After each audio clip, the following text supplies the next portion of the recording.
같이 한번 읽어보겠습니다. 다 같이 시작. 쓰레기는 쓰레기통에. 쓰레기는 쓰레기통에. 이런 제목으로 우리 한번 말씀 나눌 텐데요. 레위기 4장 1절부터 12절까지 조금 긴 말씀인데요. 천천히 우리 한번 이번에는 어떻게 제사가 드려지는지 생각하면서 같이 한번 말씀 보도록 하겠습니다.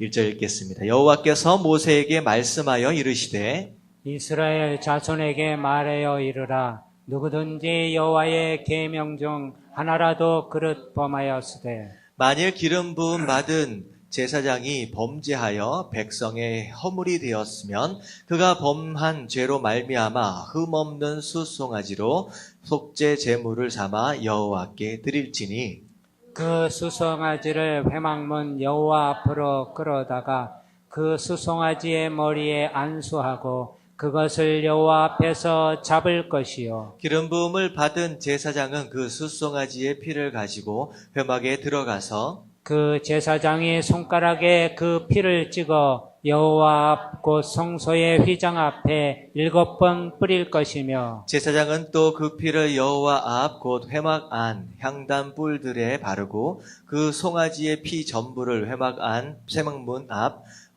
번제단 밑에 쏟을 것이며 또 그 속죄 제물이 된 수송아지의 모든 기름을 떼어낼지니 곧 내장에 덮은 기름과 내장에 붙은 모든 기름과 두 콩팥과 그 위에 기름 곧 허리 쪽에 있는 것과 간에 덮인 거풀을 콩팥과 함께 떼어내래.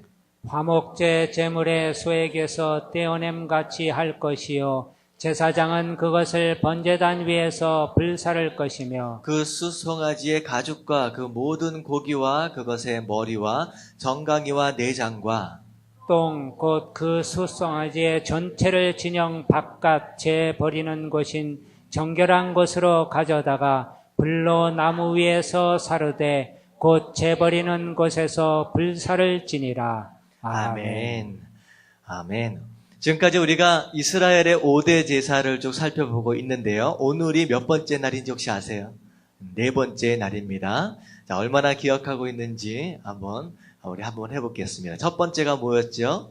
번제, 그 다음에 소제, 그 다음에 화목제, 그 다음에가 속죄제, 그 다음에 마지막으로 속건제라고 했어요. 그래서 번제의 의미가 뭐라 그랬어요?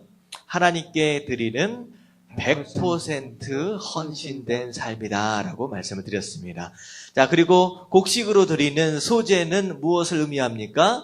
매일매일 일상에서 드리는 헌신된 삶이다. 밥 먹는 것처럼. 그리고 화목제, 이름 그대로 무엇을 위한 제사예요? 관계 회복을 위한 제사다라고 하는 거. 그리고 오늘 내용은요, 어떤 제사냐? 속죄제. 우리가 이름에서부터 조금 알 수 있을 것 같아요. 속죄제. 무엇을 위한 제사일 것 같아요? 죄를 용서받기 위한 제사다라고 하는 거예요. 죄사함을 위한 제사예요. 속죄. 그래서 죄사함을 위한 제사다라고 하는 거예요.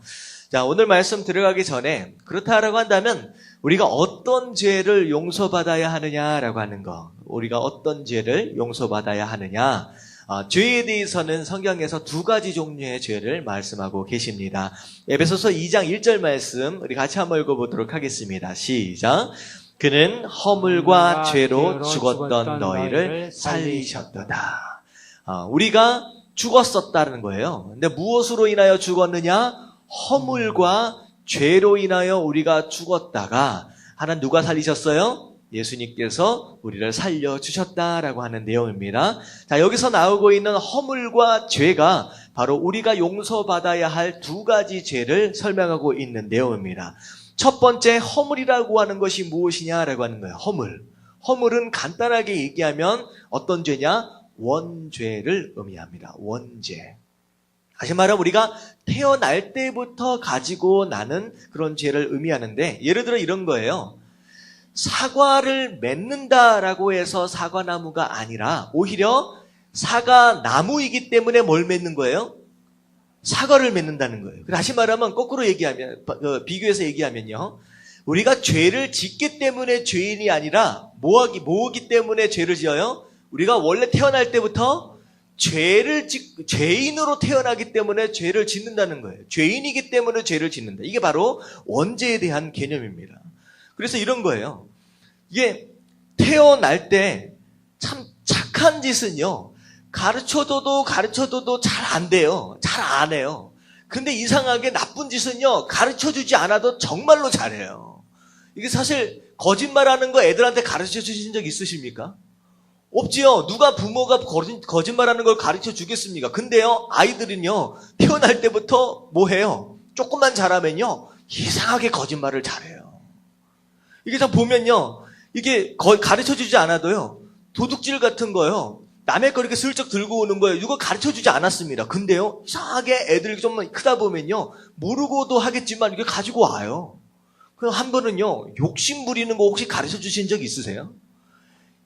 진짜로 제가 7살짜리 딸아이가 있는데, 걔가요, 부모는 얘가 어느 정도를 먹을 줄을 계산을 합니다. 어느 정도인지 알아요. 근데요, 자기 앞에다 이만큼 쌓아놓고요, 안 줘요.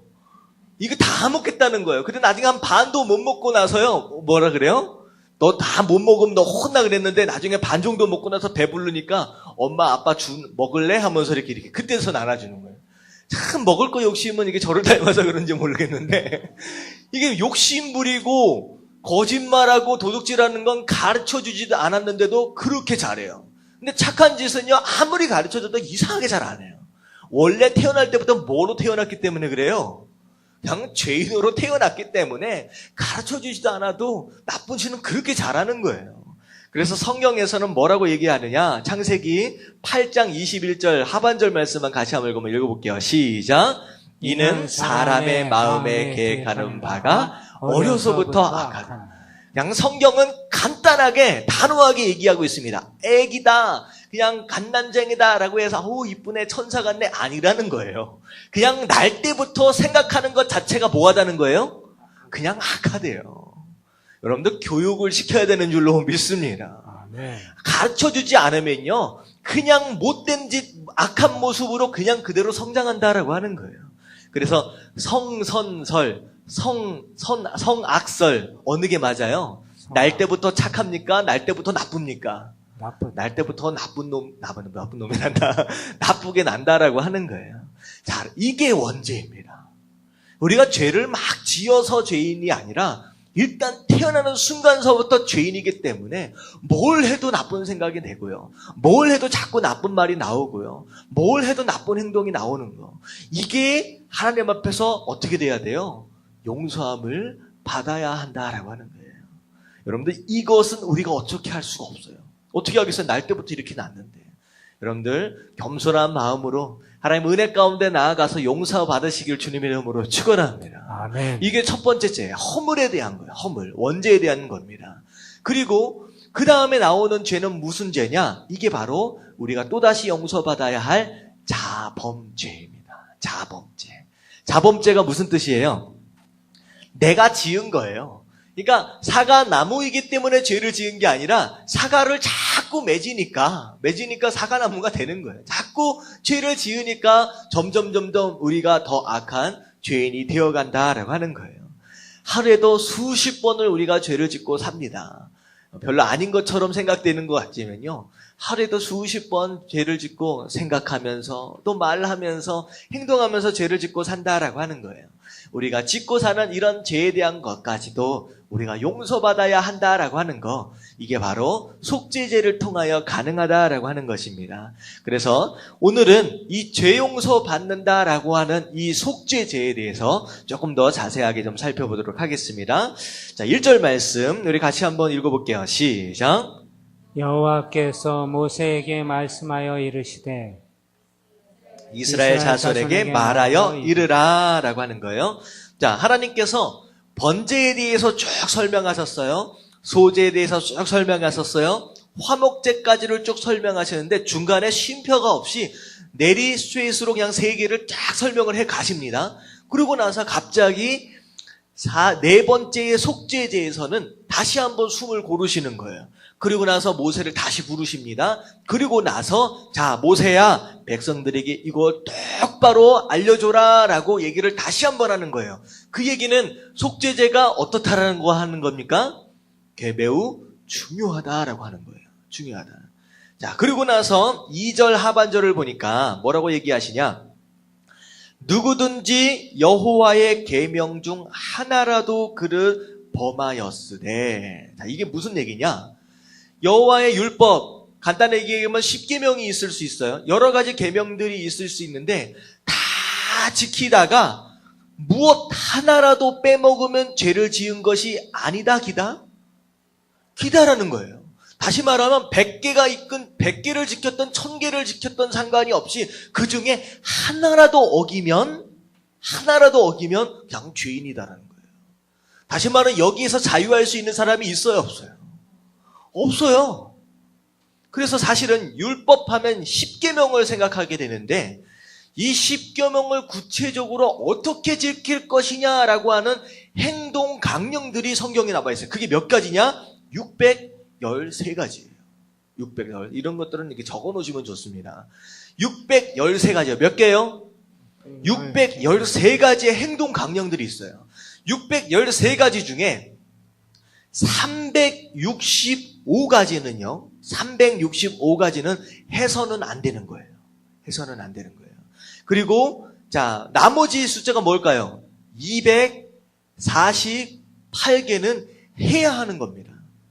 다시 말하면 365가지는 해서는 안 되는 거, 248가지는 꼭 해야 하는 거, 해서는 안 되는 것을 하는 것도 죄예요. 해야만 하는 것을 하지 않는 것도 죄라는 거예요. 자, 이게 무슨 뜻이냐? 365가지, 해서는 안 되는 365가지, 무엇을 뜻할까요? 365. 1년이 365일이에요. 다시 말하면 1년 365일 가운데 해서는 안 되는 것은 어느 한 날에 예외가 없이 다 하면 안 되는 거예요. 딱 날을 정해놓고 오늘은 죄 지어도 된다, 이런 날이 없다는 거예요. 무조건 1년 365일 무조건 하지 말아야 한다라고 하는 건 무조건 하면 안 된다라고 하는 거예요. 그리고 해야 하는 것, 꼭 해야 하는 것이 몇 가지였는지 기억나세요? 248가지. 이게 무슨 숫자일 것 같아요? 248? 248. 이게요, 여러분들 사람의 머릿속부터 발끝까지의 뼈가 개수를 세면 몇 가지인지 혹시 아세요? 여기 의사분들이 앞에 딱 계시는데, 원래는 제가 찾아보니까 270개에서 250개 그 사이로 이렇게 얘기를 한대요. 이제 숫자를 셀 때마다 어떻게 구분하냐에 따라서 다른 것 같아요. 270개 정도 왔다 갔다 하는 것 같아요. 근데 고대에 의하면, 고대에서는 뼈의 숫자를 몇 개로 계산했었느냐? 248개로 계산을 했었어요. 그래서 이 얘기는 무슨 얘기냐? 해야 하는 것은 머리끝에서부터 발끝까지 하나도 남김없이 온몸을 다하여서 어떻게 하라? 해야 한다, 지켜야 된다라고 하는 거예요. 자, 365일 하루도 빠짐없이 머리끝에부터 발끝까지 248가지의 뼈를 다 동원해서 해야만 하고 하지 말아야 한다라고 하는 이 모든 것들. 자, 여기에서 과연 우리가 얼마만큼 지킬 수 있느냐라고 하는, 아니 다 지킨다라고 해도 하나만 빼먹어도 그냥 죄인이다 말씀하신다라고 하는 거. 여러분, 여기서부터 자유할 수 있는 사람은 아무도 없다라고 하는 거예요. 여러분, 좌우에 계신 분들한테 한번 인사 좀 해주십시오. 당신도 죄인입니다. 네, 한마디만 더 붙여서 얘기해 주세요. 당신도 별 수 없는 죄인입니다. 네, 어쩔 수 없어요. 이 하나님 뭐라고 말씀해? 하나만이라도 어기면 그게 죄인이다라고 말씀하시는 거예요. 자, 그래서 3절부터 어떻게 죄사함을 받느냐 한번 읽어보면요. 만일 기름 부음 받은 제사장이 범죄하였다면, 자, 누가 범죄하였어요? 제사장도 범죄할 수 있다는 거예요. 여러분들, 목사를 위해서 기도하시길 주님의 이름으로 축원합니다. 별 수 없어요. 사람이다라고 한다면 죄로부터 자유할 수 없어요. 제사장이다라고 한다면 오늘날에 목사와는 비교할 수 없는 자리입니다. 대제사장 같은 경우는 이스라엘 백성 중에 딱 몇 명 있는 사람이에요? 딱 한 명 있는 사람이에요. 그 사람도 하나님 앞에서 어떻게 할 수 있다는 거예요? 죄를 지을 수 있다라고 하는 거예요. 심지어 이 사람까지도 죄를 지을 수 있다라고 한다면 누가 자유할 수 있겠습니까? 근데 이 제사장이 만약에 범죄한다라고 한다면 어떻게 돼요? 범죄하여 백성의 허물이 되었으며, 이게 굉장히 중요한 거예요. 다시 말하면 제사장이 죄를 지었다라고 한다면 그가 죄를 지은 것으로 그대로 남는 것이 아니라, 개인적인 죄로 남는 것이 아니라 그의 죄로 인하여서 누가 허물을 입게 된다는 거예요? 백성 전체가 허물을 입게 된다는 거예요. 여러분, 대통령이 잘못하면요 어떻게 돼요? 나라가 망하는 거예요. 담임 목사가 잘못되면 어떻게 돼요? 교회가 망하는 거예요. 이거예요. 그러니까 리더십들을 위해서 여러분들 대통령을 향하여서 욕하지 마십시오. 그래도 똑똑한 사람이에요. 그리고 우리가 뽑은 사람이잖아요. 그래서 대통령 위해서 욕하지 마시고 뭐 해야 돼요? 그를 위해서 기도해야 된다는 거예요. 여러분, 목사를 위해서, 여기 그런 분은 안 계실 것 같은데 욕하지 마십시오. 기도하십시오. 이게 리더십에 대한 개념이에요. 리더십이 잘못되면요 나라가 망한대요. 교회가 망한대요. 백성에게 있어서 허물이 된다라고 하는 거예요. 그래서 우리가 리더십들을 위해서 기도해야 하는 이유입니다. 기도할 때 대통령을 위해서 기도하고 각국의 장관들을 위해서 기도하고, 그들을 위해서 기도하지 않으면요 우리의 삶이 어려워질 수밖에 없어요. 요즘에 지금 어떻게 되고 있습니까? 연말에 뭐가 있어요? 대선 있잖아요. 미국도 대선 있다고 난리고요. 한국도 대선 있다고 난리고, 난리도 아닙니다. 이럴 때일수록 우리가 기도해야 돼요. 하나님, 누가 뽑히게 해주세요, 이런 게 아니라 정말로 하나님을 두려워하는 사람이 하나님 앞에 대통령으로 세워지게 하여 주시옵소서. 그리고 나서 세워진 다음에 그가 하나님을 두려워하는 가운데 백성들을 생각하며 그렇게 정치를 잘할 수 있도록 해주십시오. 기도해야 된다라고 하는 거예요. 보니까 제사장이 범죄하면 그게 백성의 허물이 된다라고 얘기하는 거예요. 그래서 그가 범한 죄로 말미암아 흠없는 숫송아지로 속죄 제물을 삼아 여호와께 드려야 한다라고 말씀을 하는 거예요. 자, 그리고 나서 이제 드리는 방법입니다. 그 숫송아지를 회막문 여호와 앞에 끌어다가 그 숫송아지의 머리에 뭘 한다고요? 안수를 한다. 무슨 뜻입니까? 죄를 전가한다. 내 모든 죄가 이 송아지로 다 전수가 되는 겁니다. 그래서 그렇게 안수를 하는 거예요. 그리고 그것을 여호와 앞에서 잡을 것이다. 그리고 기름 부음 받은 제사장은 그 숫송아지의 피를 가지고 회막에 들어간다라고 하는 거예요. 그 얘기는 무엇이냐? 피를 갖는다라고 하는 거, 피 자체는 죄의 용서함입니다. 구속이에요. 그걸 가지고 어디로 가요? 이게 다른 사람이 죄를 지은 것과 차이가 있는 거예요. 다른 사람이 용서받는 것과 차이가 있는데 어디까지 가느냐? 다른 사람들은 죄단 밑에다가 뿌리면 끝납니다. 근데 대제사장은 어디까지 가지고 들어가야 돼요? 회막 앞에까지 가져가야 돼요. 지성소와 성소를 나누는 그 회막 앞에까지 가서 그 회막에서 7번을 뿌려야 된다라고 말씀을 하는 거예요. 7번. 손가락으로 찍어서 회막에서 7번. 왜 회막까지 나가야 되느냐? 제사장은 회막을 지나쳐서 누굴 만나는 사람이에요? 하나님을 만나는 사람이에요. 다시 말하면 제사장의 역할 자체가 하나님을 만나는 것으로 인하여 누구의 죄를 사여야 할 직분을 가지고 있어요? 백성의 죄를 사여야 할 직분을 가지고 있기 때문에 그의 죄가 회막, 다시 말하면 하나님과 그 사람과 그 제사장과의 사이를 가로막아 버리면 어떻게 된다는 거예요? 그 사람도 문제지만 백성의 죄를 사여야 할 역할을 제대로 감당할 수 없다라고 하는 거예요. 그래서 그 피를 가지고서 회막 앞에까지 가서 하나님과의 관계, 하나님과의 만남, 바로 그 자리를 완전히 죄사함으로 청소를 다 해야 된다라고 하는 거예요. 자, 그래서 7번을 다 뿌린다. 자, 지금 7번은 완전한 죄사함을 의미하는 거예요. 그래서 다 뿌려야 된다라고 하나님 말씀하십니다. 그리고 나서 자, 회막 앞에다 휘장에다가 이제 뿌렸어요. 자, 그리고 나서 7절을 한번 읽어보도록 하겠습니다. 시작. 제사장은 또 그 피를 여호와 앞 곧 회막 안 향단 불들에 바르고 그 송아지의 피 전부를 회막문 앞 번제단 밑에 쏟을 것이며 자, 첫 번째는 회막으로 들어가서 휘장 앞에다가 뿌려야 된다라고 했어요. 7번 뿌리고 그 다음에 나온 다음에 어디다가 발라요? 피를? 회막아 향단 약간 뿔들 뿔들에게 바른다라고 하는 거예요. 그리고 나서 그 피를 다 가지고 나와서 모든 피를 어디 밑에다 쏟아요? 번제단 밑에다가 다 쏟는 거예요. 하나도 남김없이 모든 피를 다 쏟습니다. 자, 그 피를 다 쏟는다라고 하는 건 무엇을 의미하느냐? 여기서 희생되어지는 이 제물은 사실은 예수님을 예피하는 거예요. 예수님께서 십자가 위에서 피를 얼마만큼 다 쏟으셨어요? 전부 다 쏟으셨다라고 하는 거. 누굴 위해서? 바로 우리를 위해서 다 쏟으신 그 예수님을 의미합니다.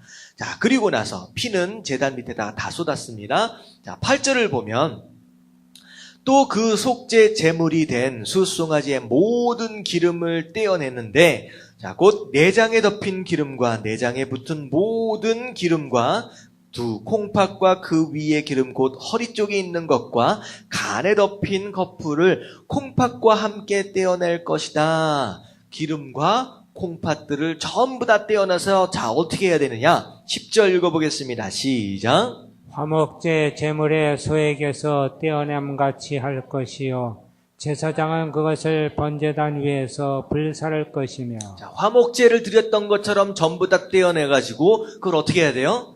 번제단 위에 올려놓고 불로 전부 다 태워서 하나님 앞에 드려야 된다라고 하는 거예요. 자, 그리고 나서 11절을 보니까 그 숫송아지의 가죽과 그 모든 고기와 그것의 머리와 정강이와 내장과 똥, 곧 그 송아지의 전체를 진영 바깥 재버리는 곳인 정결한 곳으로 가져다가 불로 나무 위에서 사르되 곧 재버리는 곳에서 살을 지니라.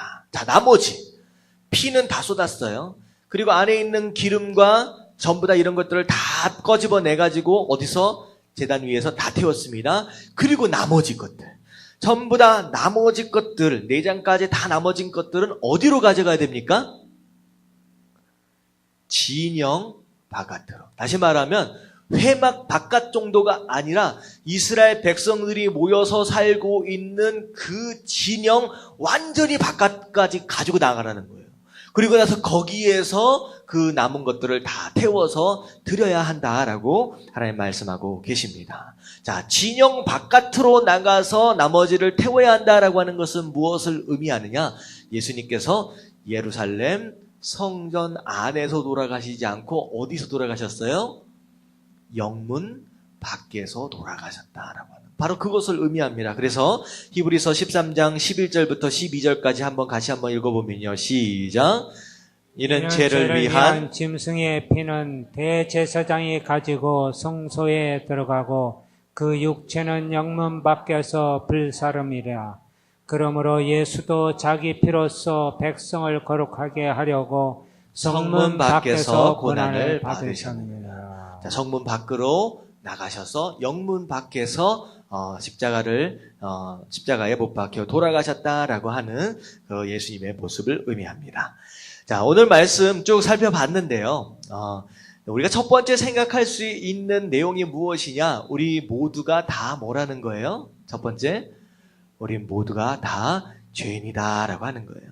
그래서 3절을 보면요, 누구도 죄를 지을 수 있어요. 제사장까지도 죄를 지을 수 있다라고 하는 것입니다.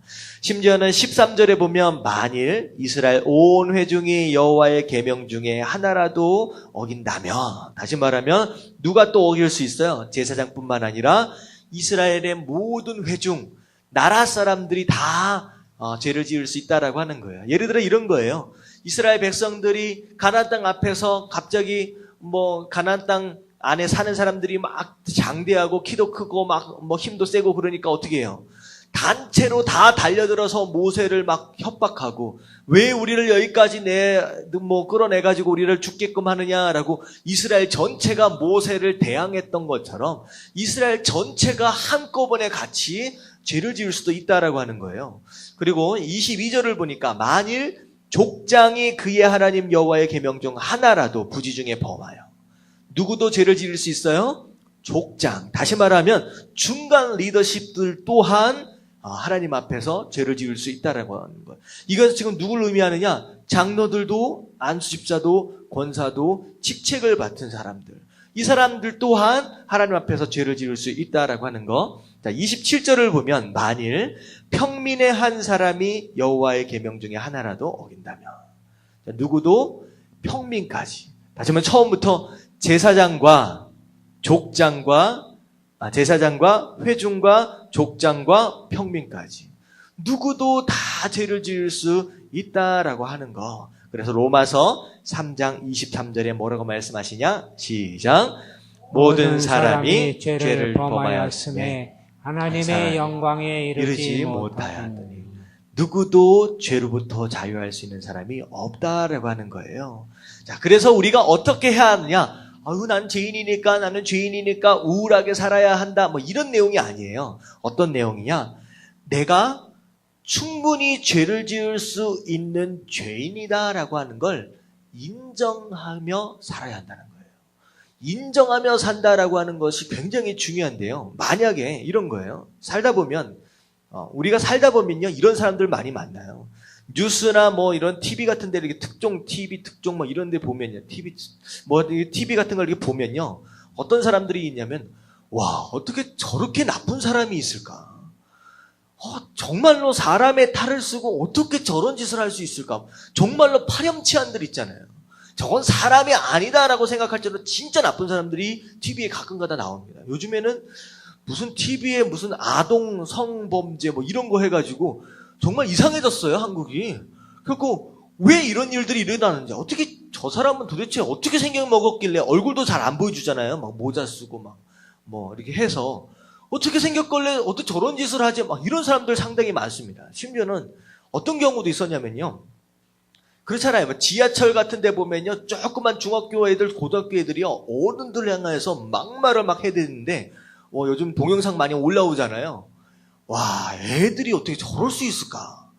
아버지가 누굴까? 어머니가 누굴까? 막 그런 생각까지 나요. 뭐 그렇게 생각할 수도 있는 거예요. 그리고 심지어는요. 중국에는요. 이런 일이 있었대요. 길거리에서 어떻게 하다가 30살짜리 애가요. 길거리에 잠깐 나왔다가 들어가면서 차회 옆에 치여가지고 애가요. 길바닥에 차에 치여가 넘어진 거예요. 근데요. 그게 CCTV에 찍혔는데 애가 사고가 나서 길바닥에 넘어져 있었는데 행인이 18명이 지나가더래요. 18명의 행인이 지나가는데 그 중에 한 사람도 그 애를 부축해서 끌어내는 사람이 없는 거예요. 그러다 어떻게 됐는지 아세요? 다음 차가 지나갈 때 받쳐가지고 죽었어요. 어떻게 그게 말이 되느냐는 거예요. 애가 치워졌으면 빨리 사람들이 이렇게 해가지고 걷어내야지, 드러내야지. 근데 아무도 안 건드리는 거예요. 아무도. 딱 보면서 정말 희한하다라고, 정말 어떻게 사람이 저럴 수 있을까 생각하는 거예요. 여러분, 운전할 때도 마찬가지입니다. 제가 운전을 막 하고 가다가 옆에 사람이 막 끼어들면 무슨 얘기를 해요? 도대체 눈이 있는 거야 없는 거야 하면서 차 안에서 아무도 안 들리니까 막 욕한단 말이에요. 그러다가 지나가다가 내가 끼어들 때 안 끼어주면 뭐라 그래요? 진짜 치사하게 어떻게 안 끼워주냐 하면서 또 욕해요. 그러니까 상황만 바뀌는 거예요. 상황만. 사실 이래요. 여러분들 남을 대놓고 욕할 처지가 아닙니다. 우리가 그 18명의 한 명 중에 있었다라고 한다면 우리도 그럴 수 있다는 거예요. 남 욕할 분위기가 아니라는 거예요. 내가 만약에 그런 어린 시절 가운데 그렇게 자라왔다라고 한다면 그렇게 그 사람처럼 비틀어질 수도 있다라고 하는 거예요. 다만 상황만 다를 뿐이지, 조건만 다를 뿐이지 별반 다를 거 없는 똑같은 죄인이다라고 하는 거예요. 여러분들 이게 인정되지 않으면요 살기가 정말로 힘들어집니다. 왜냐하면요 첫 번째로 인정이 안 되면요 나 또한 그렇게 다른 사람에게 죄 지을 수 있고 상처 줄 수 있다라고 하는 게 인정이 안 되면 뭐가 안 되는지 아세요? 용서가 안 돼요. 왜? 나는 그래도 괜찮은 것처럼 생각되어지니까. 그래도 나는 거룩한 것처럼 생각되어지니까. 용서가 안 돼요.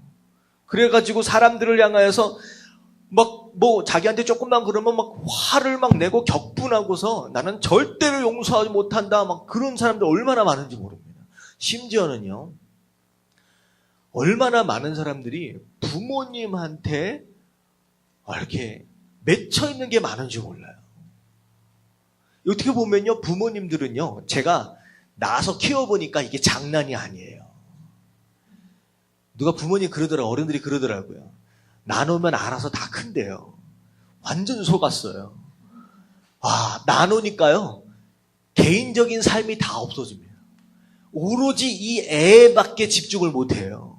장난이야. 애 키우는데 장난이, 이게 돈덩어리예요. 돈 나가는 게 장난이 아니고요. 신경 쓸 일이 장난이 아니에요. 얼마나 힘드냐면요, 우리 저기 고도도사님 지금 지금 한 2개월 됐죠? 잠도 못 주무시면서 저러고 계시는데, 에밀리를 나누니까요, 아이고, 한 2달을요, 저녁에 들어오면 한 6시서부터 한 2시까지를 계속 우는 거예요. 이유를 모르겠어요. 뭘 주고, 기저귀 갈아주고, 우유도 주고, 뭘 해주는데, 뭔가가 좀 불편한가 봐요. 계속 우는 거예요. 병원 가봐도 이유를 못 찾겠는 거예요. 그냥 2달 동안, 오 마이 라이프. 라이프가 사라져버린 것 같아요. 오 주여, 완전 속았습니다. 그런 마음이 드는 거예요. 부모는요, 그렇게 키워요. 근데요, 정말로 재밌는 건요, 애들이 가장 상처받는 대상이 누군지 아세요? 부모예요. 제가 중고등부 사역을 해보고 청년들 사역을 해봐서 아는데요, 내적 치유 세미나 한다고 제가 수련회 데리고 올라가면요, 펑펑 웁니다. 정말로 부모님한테 상처받지 않은 애들이 없어요. 진짜 이상하죠? 부모는요, 애들한테 다 주는 것 같아요. 근데 애들은 이상의 그 사랑을 사랑으로 못 받고 오히려 상처로 받아요. 이게 인간의 삶입니다. 근데요, 많은 사람들이 그런 상처들 가운데 부모님 용서 못하고요, 주변 사람들 용서 못하고, 가까운 사람들을 용서 못하고 끝까지 평생 살면서 감옥 가운데 갇혀서 사는 거예요. 여러분, 이런 사람이 있습니다. 제가 어떤 학생하고 면담을 하는데, 아버지가요, 알코올 중독자예요. 그래가지고 맨날 술을 마시고 나면요, 집에 저녁 늦게 들어와서 어머니를 그렇게 때린다는 거예요. 그러니까 어렸을 때 그걸 보고 자란 거예요. 그래갖고 어렸을 때 생각할 때, 저건 아버지가 아니다. 아버지를 향하여서 분노가 막 쌓여가는데, 평생 나는 절대로 아버지를 용서할 수 없어. 아버지를 용서할 수 없어. 아버지를 용서할 수 없어. 근데 정말 재밌는 건, 나중에 결혼해서 그 사람이 그 아버지처럼 똑같이 자기 와이프한테 그러고 있다라는 거예요. 여러분들이 용서하지 못한다라고 하는 건, 분노를 끝까지 안에 가지고 품는다라고 하는 건 무슨 의미냐? 그 사람을 내 마음 가운데 두고 끊임없이 묵상하는 것과 다름이 없습니다. 이게 무슨 개념이냐면, 여러분들, 우리가 말씀을 묵상해야 된다라고 하잖아요. 다시 말하면 말씀을 내 안에 두고서 그걸 끊임없이 내 마음 가운데 새김질하고 해야 된다라고 하는 것, 여러분들, 말씀이신 하나님을 내 안에 두고 묵상하면요, 내가 누굴 닮아가요? 말씀이신 하나님, 예수님을 닮아가는 거예요. 그래서 말씀 묵상하라는 거예요. 근데요, 누군가를 정말로 분노하고 미워하면서 그 사람의 그 행동을 내 마음 가운데 두고 계속 묵상하면요, 어느덧 내가 어떻게 됐는지 아세요? 그 사람을 닮아가요. 그래서 하지 말라는 거예요. 용서해버려라, 네 마음 가운데 다 빼라, 자유해라 라고 얘기하는 것이, 그것으로 인하여 네가 망한다라고 하는 거예요. 네가 무너져내는, 네가 닮아간다라고 하는 거예요.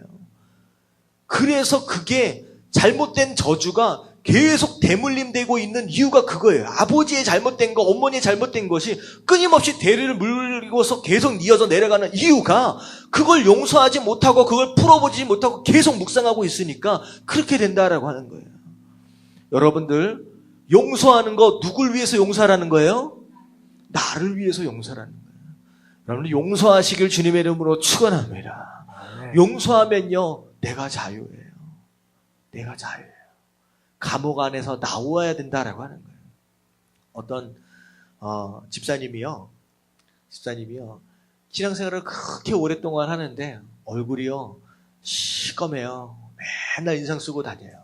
나중에 목사님이 물어봐서 알고 보니까 그 남편이 그렇게 젊었을 때 자기를 술 먹고 와서 때리고 그렇게 뭐 도박하면서 다 팔아먹고 하여튼간 그렇게 속을 새겼다는 거예요. 그래가지고 그 와이프가 이를 박박 갈았대요. 늙어만 봐라. 여러분 남편들 조심하시길 주님의 이름으로 축원합니다. 젊었을 때는 힘이 있는 것 같아가지고 아내들이 참는데요. 아니, 여기는 없을 것 같아요. 근데 늙어만 봐라. 힘만 빠져봐라. 내가 복수할 거야. 그렇게 이를 악물고 살았다는 거예요. 누구 때문에? 자식들 때문에. 그랬는데요. 아니나 다를까 그 남편이 한 50이 좀 넘어갔는데 교통사고가 나가지고요. 이 밑으로 불구가 돼버렸어요. 이 밑으로 불구가 됐어요. 그래가지고 병상에 누워있는데, 집안에 누워있는데 꼼짝을 못하니까 복수하려고 했는데 어떻게 됐어요? 오히려 똥오줌 다 받아내야 되는 더 고생하게 생기는 거예요. 그래서 그 한편으로는 어떻게 마음이 딱 보니까 이 고소하다는 생각도 들면서 마음이 내 인생 어쩌다 이렇게까지 되었느냐 막 그렇게 되면서 끝까지 이 남편 누워있는 남편을 보고서 그렇게 이를 박박 갈면서 이걸 어떻게 해야 되느냐 이걸 어떻게 해야 되느냐 마음이 막 복잡하더래요. 그래가지고 맨날 그리고서 막 하니까 얼굴이 까매지고요. 이 속에 체증이 안 내려가는 거예요. 뭘 먹어도 소화가 안 되는 거예요. 뭘 먹으면 여기에 걸려있는 것처럼 계속 멈춰있는 거예요. 그래가지고 그러다가 이제 목사님 만나서 상담하다가 목사님이 용서하세요. 그러니까 목사님 안 겪어봐서 몰라요. 나는 죽어도 용서 못합니다. 그러다가 집으로 돌아갔어요. 몇 번 이제 권함을 받았는데 그러고 나서 가만히 앉아 있는데 이 남편은 꼼짝도 못하고 누워 있는 거예요. 딱 그러고 있는데 그 마음이 들더래요. 참 불쌍하다. 갑자기 마음이 참 불쌍하다 마음이 들더래요. 그래가지고 용서해야지. 용서해야지. 그래 가가지고 여보 내가 다 용서할게 라고 얘기하려고 했는데 갑자기 순간적으로 입술에서 무슨 얘기가 나왔는지 아세요? 여보 미안해. 미안하다라는 얘기가 나온 거예요. 아니 용서한다라고 얘기하려고 했는데 여보 미안해. 그러니까 그 얘기를 멍하니 듣고 있는 남편이 충격을 받은 거예요. 아니 미안할 게 뭐가 있어? 미안할 게 뭐? 내가 젊었을 때 그렇게 괴롭혔는데 미안할 게 어딨어? 그러니까 얘기를 하는 거예요. 당신이 미안할 게 뭐가 있는데? 내가 미안하지. 아니야 내가 미안해. 아니야 내가 미안해. 여러분 울음바다가 됐어요. 어떻게 됐을 것 같아요? 그 관계가 그냥 회복되는 거예요. 그 여자, 그 집사님 얼굴이요 이틀 만에 환하게 돌아오고 정말로 기적처럼 이 안에 체증이요 뭐가 뻥 뚫리는 것처럼 확 내려가 버리더래요. 달라져 버렸어요. 여러분 이겁니다. 용서하지 못하고 사람은 끝까지 자기 안에 갇혀서 감옥처럼 사는 거예요. 용서를 할 수 있어야 돼요. 근데요 어떻게 해야 용서가 되느냐? 나도 죄인이라는 거예요. 나도 누군가에게 이런 상처를 줄 수 있고 나도 죄 지을 수 있는 충분한 죄인의 가능성이 있다라고 하는 거 이게 인정이 안 되면요 용서가 그렇게 안 되는 거예요. 여러분들 용서하실 수 있게 되길 주님의 이름으로 축원합니다. 아멘. 그리고요 내가 죄인이다라고 하는 걸 인정이 안 되면요 나를 용서하지 못해요. 여러분 이상한 얘기 같죠? 얼마나 많은 사람들이 자기 자신을 용서하지 못하고 사는지 몰라요. 내가 그때 이렇게 했었어야 하는데 내가 왜 그때 이랬었을까라고 하는 그것에 미워서 끊임없이 괴로워하며 사는 사람이 얼마나 많은지. 여러분들 이것 또한 감옥입니다. 죄인인데 죄 지을 수 있잖아요. 근데 그 죄 지은 거 이미 상대는 용서했어요. 이미 하나님도 용서했는데 누구만 용서 못해요? 나만 용서를 못해서 나만 괴로운 거예요. 그런 인생이 얼마나 많은지. 어떤 어머니는요. 이게 무슨 일이 옛날 기차가 어떻게 생겼는지는 잘 모르겠습니다. 근데 기차를 타고 가는데 사람들이 막 많고 입석도 있고 막 그러잖아요. 옛날 기차. 애를요. 어떻게 해놓을 데가 없어서 잠깐 짐 올리는 칸 위에다가 간단장애를 잠깐만 올려놨대요. 그래 이게 잡고 이렇게 하다가 덜커덩 하는 바람에 애가 떨어진 거예요. 아유 근데 애가 막 우니까 뭐 이렇게 보채고 해서 지나간 거예요. 근데 이상하게 애가 계속 우는데 그때 당시에는 어렸을 때는 옛날에는 이제 병원을 잘 안 가잖아요. 근데 알고 보니까 이 오른쪽의 뼈가 틀어졌는데 떨어지면서 병원을 가서 딱 맞췄으면 됐는데 이걸 그냥 놔둔 거예요. 모르니까. 어떻게 됐느냐? 애가 이제 커가지고 장애가 돼버렸어.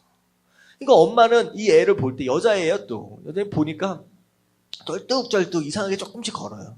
그 모습을 볼 때마다 내가 미쳤지. 내가 미쳤지. 항상 그것 때문에 매어 사는 거예요. 그래서 나중에 보니까 그 딸아이는 이미 어머니를 용서했어요. 이미 용서. 근데 자기는 끝까지 그렇게 매어 사는 거예요. 그러면 내가 죄인이다라고 하는 거 인정하십시오. 그리고 나서 용서함을 받으면 그리고 나서 용서를 내가 해야 돼요. 그래야 자유할 수 있다라고 하는 거예요. 자, 첫 번째 무엇을 얘기하고 있느냐? 내가 죄인이다라고 하는 게 용서가 안 되면요. 나도 죄 지을 수 있다라고 하는 게 용서가 안 되면 그 누구도 용서할 수 없는 그런 사람이 되어버린다는 거예요. 여러분들 감옥 안에 갇혀 있지 마시고 나오시기 원하신다라고 한다면 이것을 인정하시게 되길 주님의 이름으로 축원합니다. 아멘. 그리고 오늘 속죄 두 번째는 이 속죄제를 드리는 방법이 좀 특이해요. 번제는 어떻게 했습니까? 각을 떠가지고 처음부터 끝까지 전부 다 통째로 올려서 다 드렸어요. 소제도 부분적으로 드리고 또 제사장한테 줬어요. 화목제도 이렇게 한 다음에 어떻게 했어요? 안에 있는 기름하고 콩팥은 다 드리고 나눴어요. 근데 이 속죄제는 어떻게 했어요? 피는 어디다 뿌려요? 제단 밑에다가 쏟습니다. 그리고 기름하고 콩팥은 어디로 가져가요? 제단 위에서 다 태웁니다. 근데 정말로 재밌는 것은 기름과 콩팥 말고 그 외의 것들, 고기, 가죽, 머리, 정강이, 내장, 똥 이런 것들은 전부 다 어디서 태워요? 진영 바깥으로 전부 다 가지고 나와서 다 태워야 된다라고 하는 거예요. 그러니까 부위별로 태워서 드리는 장소 자체가 달라진다라고 하는 거예요. 이게 구별되어진다라고 하는 것인데 이게 무엇을 의미하느냐? 제가 집에 있을 때 제 와이프로부터 가장 많이 듣는 얘기가 무엇인지 혹시 아세요? 집에서 와이프로부터 가장 많이 듣는 얘기가 자기야 사랑해 이런 얘기였으면 너무 좋을 것 같은데 와이프로부터 가장 많이 듣는 얘기가 무엇이냐? 쓰레기는 쓰레기통에, 빨래는 빨래통에 이런 얘기를 가장 많이 들어요. 이게 남편분들 전혀 감동이 없으신 거니까 집에 깨끗하게 사시나 봐요. 또 안 통하네 또. 이상하게 쓰레기는 쓰레기통에, 빨래는 빨래통에. 여러분 깨끗한 집과 더러운 집의 차이가 무엇인지 아십니까? 깨끗한 집이라고 쓰레기가 나오지 않는 게 아니에요. 깨끗한 집이라고 빨래가 나오지 않는 게 아니에요. 차이는 무엇이냐? 있어야 할 그것이 있어야 할 장소에 있느냐라고 하는 거. 바로 그게 깨끗한 집과 더러운 집의 차이다라고 하는 거예요. 우리 인생도 마찬가지예요. 깨끗한 인생, 더러운 인생. 무슨 차이냐? 죄를 짓지 않을 수가 없어요. 끊임없이 내 인생 가운데 쓰레기들이 나올 수밖에 없고 빨래가 나올 수밖에 없다는 거예요. 하지만 깨끗한 인생과 더러운 인생의 차이는 죄가 있어야 할 곳은 죄가 있는 곳으로 가져가는 거예요. 더러운 곳은 더러운 곳이 있어야 할 곳으로 찾아가는 거예요. 그래서 여기 보니까요. 그 몸뚱아리, 다시 말하면 육체입니다. 육체가 있기 때문에 어쩔 수 없이 지를 수밖에 없는 그 죄. 어디로 가지고 나가요? 진영 바깥으로요. 다시 말하면 삶 바깥으로 던져버려라는 거예요. 끊임없이 내 안에서 자꾸 만들어지는 이 죄의 습성들, 이 쓰레기들, 이 빨래들을 자꾸 안에다가 모셔놓지 말고 제발 네 삶 바깥으로, 진영 바깥으로 던져버려라. 그러고 나서 안에는 뭐만 있어야 된다는 거예요? 제단 위에, 제단 밑에 뿌려진 피만 남는 거예요. 다시 말하면 쓰레기들은 다 바깥으로 버리고 내 안에, 내 인생의 삶 안에는 예수 그리스도의 피만 남아있는 그런 삶이 되어질 수 있을 때 그게 깨끗한 인생, 그게 깨끗한 집이 될 수 있다는 거 여러분들 깨달아지시길 주님의 이름으로 축원합니다. 예수님의 피는 생명입니다. 여러분들 예수님의 피는요 용서함이에요. 예수님의 피는 사랑과 희생입니다. 그것들만 여러분들 삶 안으로, 회막 안으로 품으십시오. 그리고 끊임없이 자꾸 발생되어지는, 만들어지는 그 쓰레기와 빨래들은요, 그 육체들은요, 바깥으로 갔다가 버리셔야 된다라고 하는 거. 이게는 오늘 얘기하고 있는 속죄제, 쓰레기는 쓰레기통에, 빨래는 빨래통에, 그 얘기입니다. 그게 거룩한 삶을 살게 되는 비결이다라고 하는 거예요. 오늘 말씀 결론을 맺으면 여러분들 모두 다 죄인이다라고 하는 거 인정하며 사십시오. 그래야 누구든 용서할 수 있는 그런 사람 될 수 있다는 거예요. 별 수 없어요. 별 수 없어요. 죄인이다는 거예요. 그런 겸손함이 우리 삶 가운데 있어야 되는 줄로 믿습니다. 아멘. 또한 우리가 어떻게 살아야 하느냐? 구별되어져야 돼요. 내 삶 가운데 끊임없이 만들어지는 이 쓰레기와 빨래들을요, 어디 바깥으로 던져버려야 돼요? 내 인생 바깥으로, 진영 바깥으로 던져버리세요. 거기서 그냥 태워버리세요. 그리고 내 안에, 내 인생 안에는 누구만, 무엇만 있어야 돼요? 예수 그리스도의 피만 있는 거예요. 생명만 품으십시오. 용서함만 품은, 사랑과 희생만 품는 바로 그런 인생이 되어질 수 있을 때 우리가 거룩한 삶을 살 수 있다라고 하는 거예요. 우리 모두 그런 삶을 사시게 되길 주님의 이름으로 축원합니다. 우리 함께 기도하실 때 하나님, 우리가 스스로 죄인임을 인정하게 하시고, 하나님 우리 삶 가운데 많은 사람들 용서하며 살게 하시고, 나도 용서하며 살 수 있는 하나님 그런 겸손한 삶, 또 주님 앞에서 아름답게 구별되어지는 하나님 그런 거룩한 삶 살 수 있도록 해달라고 우리 다 같이 주님 한번 부르짖고 통성으로 기도하겠습니다. 시작. 주님